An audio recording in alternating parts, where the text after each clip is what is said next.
Good morning from SeaWorld. Beautiful day here. It's supposed to be quite a bit hotter today. A bit cloudy at the moment, but I can feel the heat already. We're here pretty much an hour early. But it's always good to be early.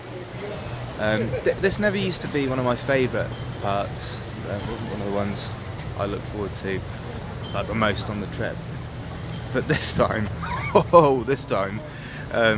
so Manta has been built since I last came here, which looks ace. I've been on a couple of flying coasters. I've been on air. I haven't been on Galactica though.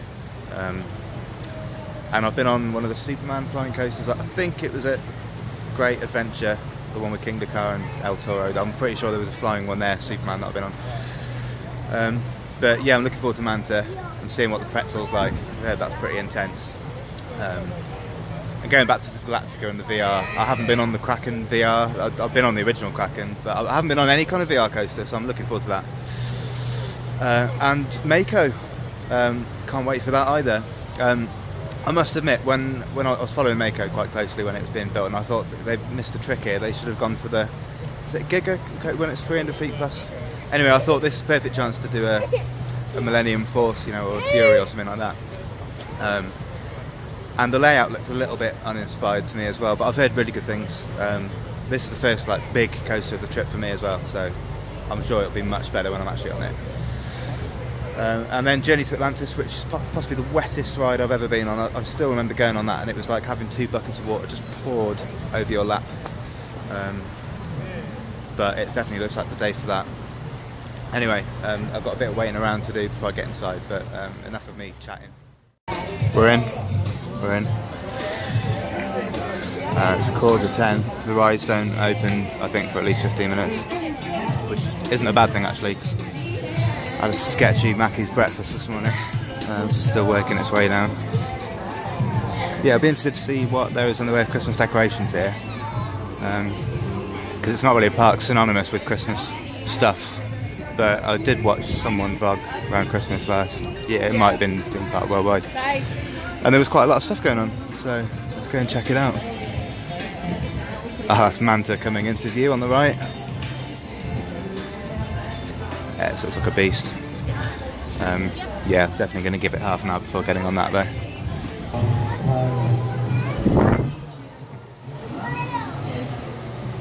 This guy's staring at me as I come in.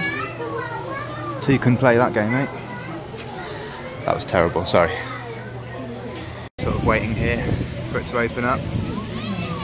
But to my right, this coaster is absolutely gorgeous to look at. How impressive is this? Just the way they've done the, you know, the sort of terrain. That's not the word I'm thinking of. But just, yeah, the whole scenery around it. So I'm gonna go straight on it, I think, that's what I said. And then I'll probably come back round here and film it with people on ride. Alright. I'm gonna go straight on Manta, I think. Got rider requirements there. Yeah. I thought that was the coaster just about to appear on the lift hill, but the noise was actually coming from that.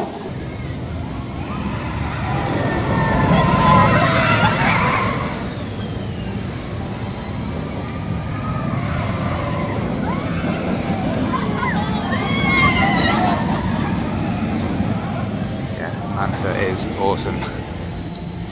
Better than I thought it would be actually. Queued up for it on the front row, which was about 10 minutes, and then went straight round on the back row. Both in the far right hand seat, which was good for near misses and stuff. Front row is probably best for like the corkscrews and things like that, but the back row is definitely better for the drop, and that pretzel in the back row is brilliant. One of my favourite moments on any coaster. It is intense, I can see why people find it too intense, but for me I just laugh all the way around it, I love it. I feel like people find things too rough. I guess there's good types of rough and bad types of rough. The bad rough case in point would be that ride in Vegas. What was it called? Manhattan Express? Where you basically need a chiropractor at the ready as soon as you come off it, and a splitting headache for the rest of the day. And then good rough is things like the Grand National, where you're just jolted about all over the place, but just in fits of hysterics the whole way around. No, I love that pretzel. That was definitely better than Air/Galactica. Which is quite intense in itself, because it puts you upside down for quite a while in that weird bit just after the loop. But yeah, this is a different league. Completely different league.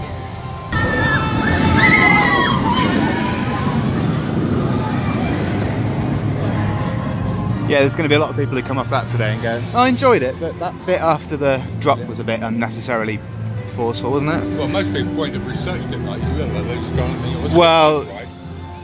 Yeah, there's people who like coasters and then there's enthusiasts. So it's the first time I've really consulted a map on this trip, but you've got Manta over here, which obviously we've just done, Dolphin Theatre, which I think we're nearby, Journey to Atlantis and Kraken, and we might head up in that direction now. Oh, here they come. Yeah, let's head towards Atlantis. I could see it from the lift hill, but it didn't look as if water was running down the hill, or the drop rather, so I hope it's running. It is running, which is good. Got Kraken over there, and then you can see a little bit of Mako over there. Oh, yeah, the memories from this. This is a real good water coaster, really. I don't know who the manufacturer is for this, but it's, well, you guys know. Oh yeah. Hey little dude.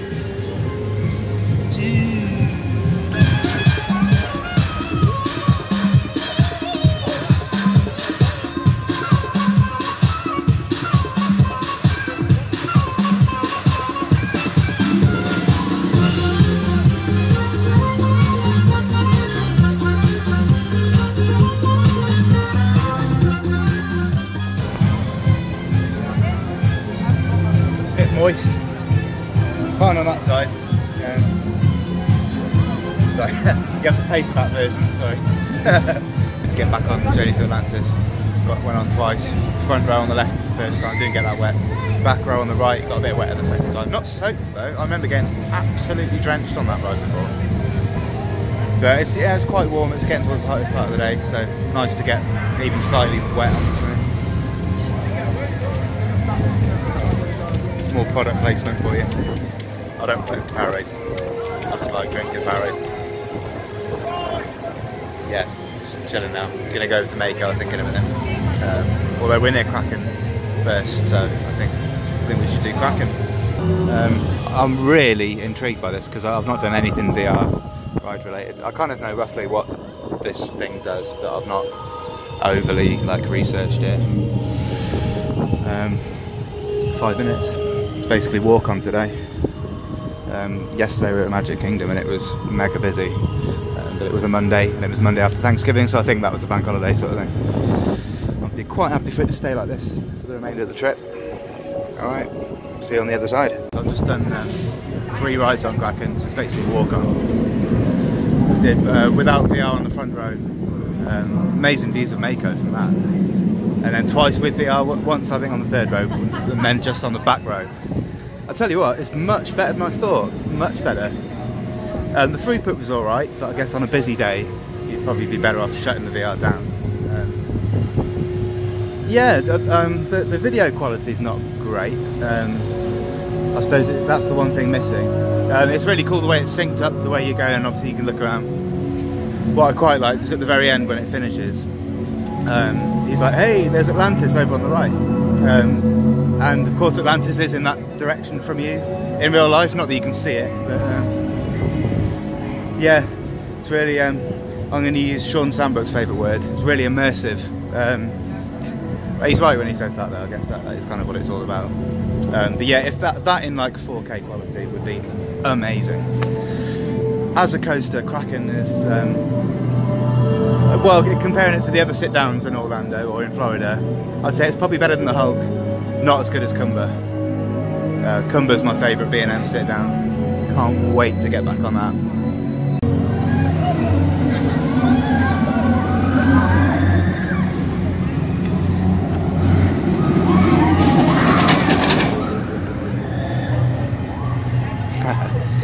Wow.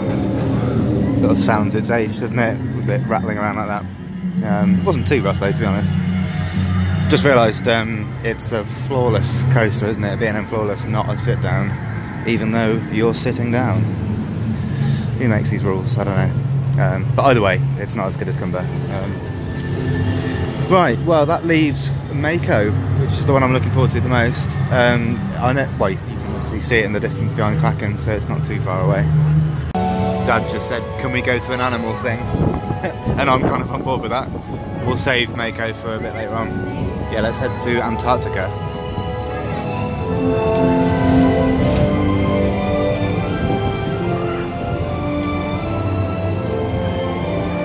That's the observation deck, or the sky tower, or so. I can't remember what it's called. Of course, you can see that on the approach to the park. You can see it from the I-4. I haven't seen it going up and down today, but then it's kind of been out of view. I hope that's running. You get fantastic views. Probably see Universal Resort from here too. Manta looking glorious over there. It's a very graceful coaster, Manta. It's beautifully smooth. Yeah, B&M just make graceful coasters, don't they? Empire of the Penguin. Yeah, let's do it. Wow. Never been on anything quite like that. I'd love to know what goes on behind the scenes with that. It's sort of trackless system where you're sat in kind of pods that seem to move around almost like magnetism, you know, magnets under the floor. Don't know how it's done, but you sort of pivot and tilt around. And then you swing around right at the end and see these live penguins here. It's amazing.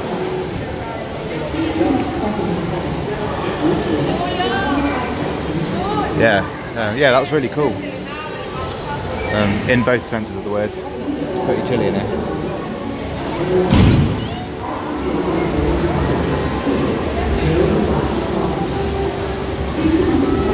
Good.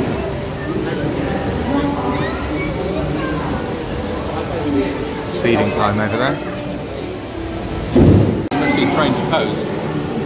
Yeah. Yeah, look at her, bearing it all. He's doing the opposite. That's a beauty, isn't it? Mum's his back to us. Yeah, yeah, he's majestic.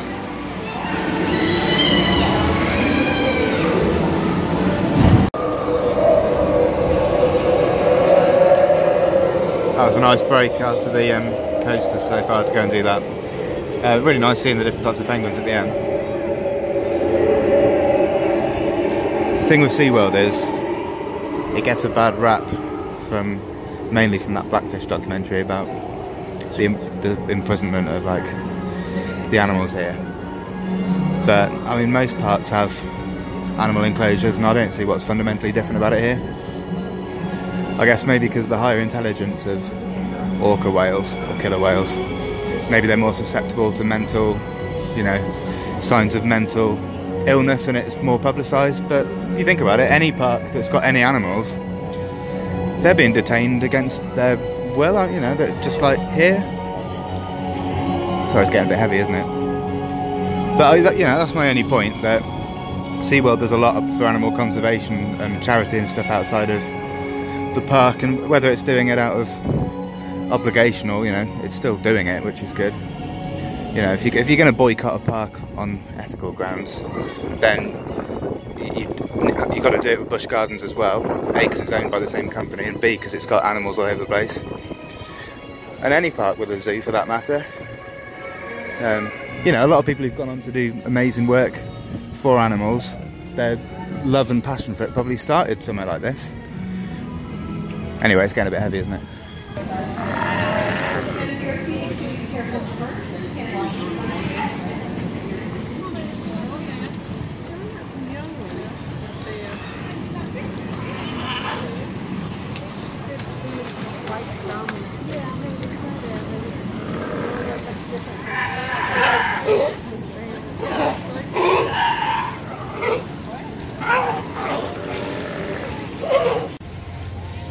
Heading towards the lake in the middle at the moment, where the tower is. Don't think it's running.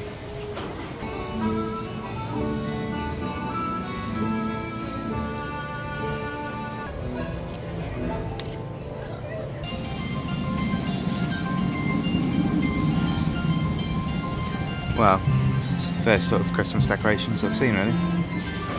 Quite cool, actually. Yeah, there's quite a few more over there. So I'm sure this lake will look good at night.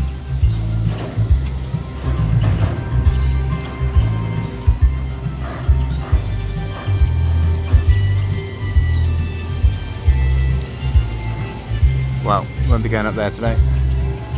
Never mind. Right, I'm gonna go and find a urination station.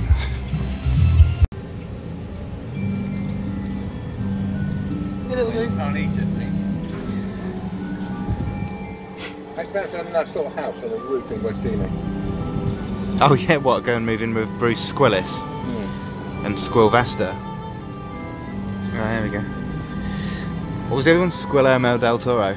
They were, in case you wonder, they were the 3 squirrels that were wreaking havoc in Dad's loft in London. Dark Wreck Reef, which means we're in Mako territory. See the lift tail up there. Oh, and now you can see a bit more.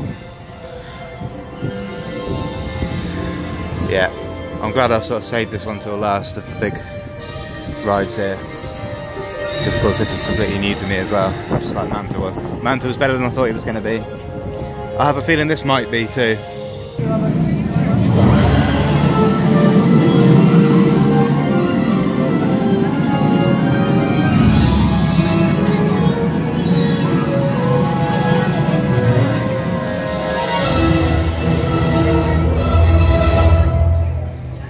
Let's do this.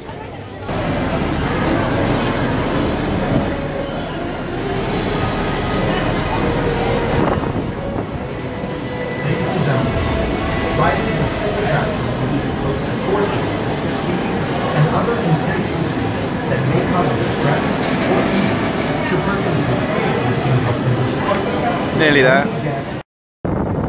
Top qual. I'm sorry, Mako, I doubted you. Sorry. That was amazing. It's only one in one train, so it's a bit of a wait. Everyone was queuing for the front row. They don't know today. So I went on the back where there was like no one waiting. And yeah, it's quite ferocious. It really whips you over. I know what these types of coasters always do, but this one especially seemed to do that. The drop was fantastic. It reminded me a bit of Millennium Force drop. I know it's not as tall as Millennium Force, but like the curvature of the drop, almost as good. Probably a better coaster than Millennium Force, because Millennium Force's drop is hands down the best drop of any coaster I've done. But the rest of the ride is a bit flat, whereas this is just 10 out of 10 throughout, really. Yeah, don't know what else to say, speechless. I haven't been on Shambhala. It's kind of similar to Shambhala, I think, or Chamois, as it's affectionately known in the coaster community. Oh, the queue's even longer this time.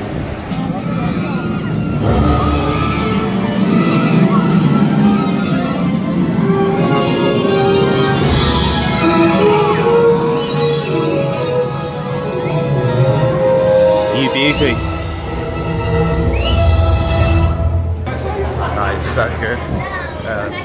I was in the back row again on the right that time. I think it's slightly better on the left, the way you get. I realised actually on the second time round. The hill isn't, sorry, the drop isn't really that Millennium Force like, because you kind of get pulled straight down and you're straight into that like steep drop, whereas Millennium Force, the beauty of that is it kind of really takes time to, it just keeps going until it gets to its steepest point near the bottom, whereas this is like straight into steep, if that makes any sense whatsoever. And just the gracious way it pulls you over each hill, the airtime that you get is more towards the end when you're actually on the way back down, compared to others I've been on. Yeah, I think that is one of B&M's masterpieces, that is.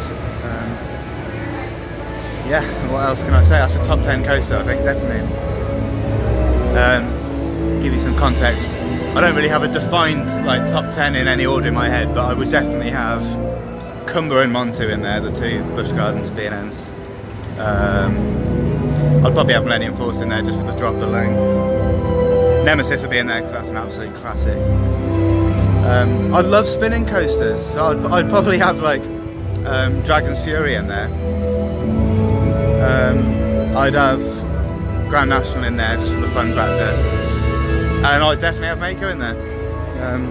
Where in that top 10, I don't know, but I feel like it's definitely in there, even just after riding it twice. Okay. Well, I'm going to go get some food now. That's Underwater Grill. Food looks quite good here, but I think we're going to go over to Spice Mill, waterfront dining in here. Dad just said Was it a bit like a Rolls Royce of coasters? I was like, that's exactly what it was like. It's actually a really fitting description. I'll get him on it at some point. But yeah, the B&M are just generally the Rolls Royce of manufacturers, and that was a definite Rolls Royce B&M.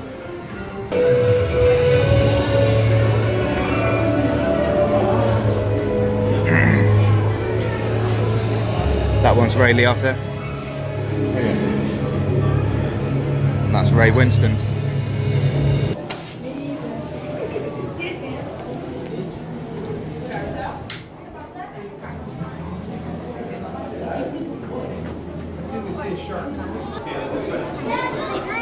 Got a face off here. This does remind me of the Atlantis Hotel in Dubai, which has its own water park. You gotta go down and fly through a much smaller version of this, but you can't really see much. Understanding of biodiversity, design, behavior, and critical role in the ocean. Got in 2 more rides on Mako. Did one in the middle row, which was not nearly as good. On the back it's a top 10 coaster, and in the middle it isn't really. Still great, but yeah, got to be done at the back. Like I say, when the throughput's better and they're on more than one train, I'll come and do it on the front. We're going to head back towards, well, just back towards the front really, and just try and encounter what we haven't done yet. I can't think at the top of my mind what we've missed, but yeah, we're just going to head back in that direction. There must be a manatee. He wants to see a manatee. Over here is where Infinity Falls is going to be, which I must admit, I actually, for some reason, because I look at Screamscape pretty much every day or every couple of days, I missed this. So I only recently found out they were doing it. But I must admit, it does look awesome. A lot of rapids rides are pretty boring, in my opinion. But this looks like on another level.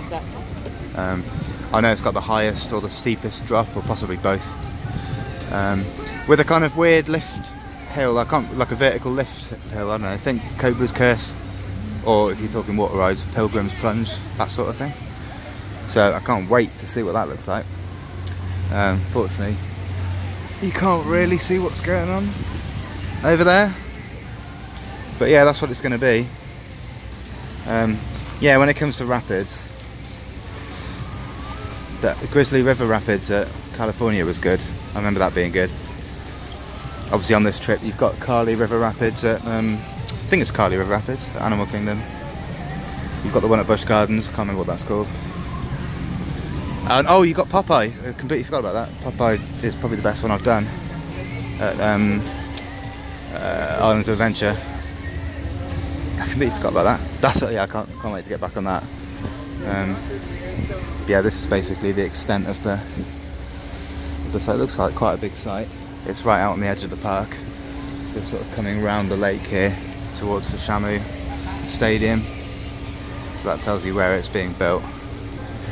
But there's not really anything I can show you other than the top of a mound of rubble there, whatever that is, dirt. So save that for now. That's all I can show you.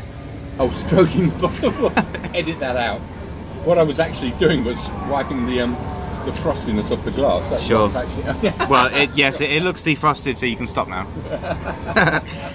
Meanwhile, I've just been consuming a double espresso and this French vanilla, which it's all right. It's all right. We're about to go and see Shamu. I'm going to be bouncing off the walls, I reckon. Might get involved.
That was amazing. That was amazing. Gonna go back on that now, I reckon. No, we were just saying that, yeah, wouldn't it be good if when the sun goes down and the park closes, the roles are reversed and the trainers come back out with the whales and they can sort of get their own back. Maybe that's why they conform in the first place. Yeah, ultimately, yeah, they are made to perform. It's, you know, that does make it different from like just a zoo, for example. But yeah, the trainers are communicating with them, and it, you know, I'm talking like I know. I really don't. But yeah, but you know, if you like animals and stuff, but you like coasters, then you've got to reconcile those two feelings, haven't you, and decide whether you want to come here or not. Personally, I've decided to come here, and I've had a cracking day here. A cracking day. We're going to head back towards Manta now, I think. I do want to stay long enough to see the sun go down. I think it closes at 6 today. But what are we now? 4:30?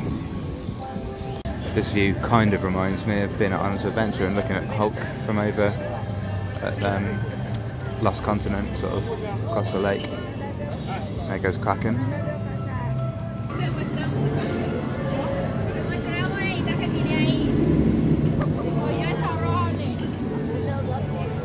You get a good view from those swans, don't you? To be honest, the one I want to go back on and ride now is sort of over there. Manta. You beauty. Right. Let's do a couple. Probably, yeah. Right. See you in a minute. Okay, I'm going to Manta. Okay. How you doing? Yeah, I can get used to that. I'll tell you what, it's really good after yesterday was like an hour, for literally everything was an hour plus. I did Splash Mountain and Space Mountain, and they were worth an hour's wait, but to be honest, nothing else really is there. I'm so glad I wasn't looking at that today. Slight shame that Mako was only running one train, because I could have got on that a few more times, but I'm coming back here. I'm definitely coming back here. But I mean, this, I know you need a little bit of a line and a wait for the atmosphere, but you know, walk on is the second best thing, isn't it? You don't want to be waiting too long for anything. Here we go then. Straight for the back row again, I think, if it's available. Front row is always good on these, of course, but the back row, you got to love as well. That is what I'm talking about. I'm going to go straight to the back row, because the pretzel on the back row is where it's at. So good. That pretzel on the back row is ace. I'd love to see what the tattoo one is like in comparison, because it wasn't there when I went to Magic Mountain. That was a frustrating time actually. It was amazing going to Magic Mountain, amazing. But X had been built but wasn't open, and when you drive into the car park, there it is, this incredible looking coaster, the likes of which I've not been on before, and we can go on it. The other coaster that was new at the time was Deja Vu, which is gone now, I think. But yeah, tattoo. I'd love to see what the tattoo pretzel's like compared to that. I'll tell you what, with rides like that, you've got to be careful how you position yourself when you get on them, if you get what I mean, because they can be pretty unkind on the gentleman's area. So in case you haven't seen how this works, you basically have it strapped in like that, and they sit in this like box in front of you, so you can obviously choose whether to do it or not. As you can see, most people tend to choose not to. I've only really done the VR once, I think, or twice. No, I've only done it once today, so no, sorry, I've done it twice, so I'm definitely going to do it. Yeah, so it gives you a bit of insight into how it works if you haven't seen it before. Well, that is one of the weirdest experiences I've ever had on any coaster, for two reasons. One, the VR sort of packed up. It was veering off to the left, and I kept trying to turn my head, and I realised this ain't going to happen. So it went completely black after a while. So for the first half of the ride, it was basically a dark ride, like completely pitch black, which was quite fun. Because I don't know the layout off by heart, so I was getting whipped around, not knowing where I was going. And then it kicked back in, round about the the brake run bit, facing completely the wrong direction. So it was totally disorientating, but kind of funny at the same time. Yeah, bizarre. Quite enjoyed that, the unexpected experience. Right, it's about 5:30. The park closes at 6 today. So really I'm just waiting around for the sun to go down properly. I want to go back to the lake where all the trees are, because I bet that'll look spectacular. Must admit, I like the Christmas decorations here because they're different. Some of it's subtle, and then some of it is kind of really unsubtle, insubtle, non-subtle. Interesting, isn't it? Interesting, and then whoa! I'm not sure what to make of this. It's a bit garish. I know red and green are kind of Christmas colours, but yeah, I don't know if I like this or not really. What do you reckon? Garish. Garish, yeah. Garish.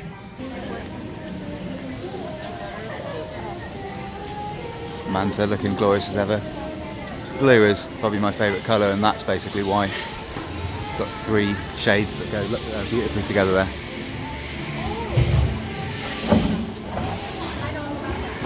It's another part that looks stunning in twilight. You've got these kind of off-white and pastel colours that look really lovely when the sun sets.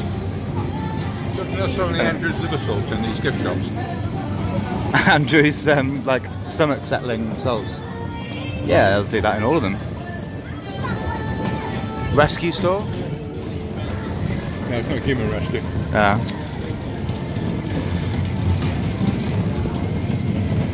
Well, anywhere near to a Ponderosa should have a human rescue. Well, I've had a brilliant day at SeaWorld. We'll definitely be coming back just to re-ride everything. Hopefully do the Sky Tower. Highlight of the day, Mako, definitely. Disappointment of the day, Mako, because of the throughput. If they were running 2 trains, I'd have got on it quite a bit more. Never mind. Alright, thanks for watching. See you again soon.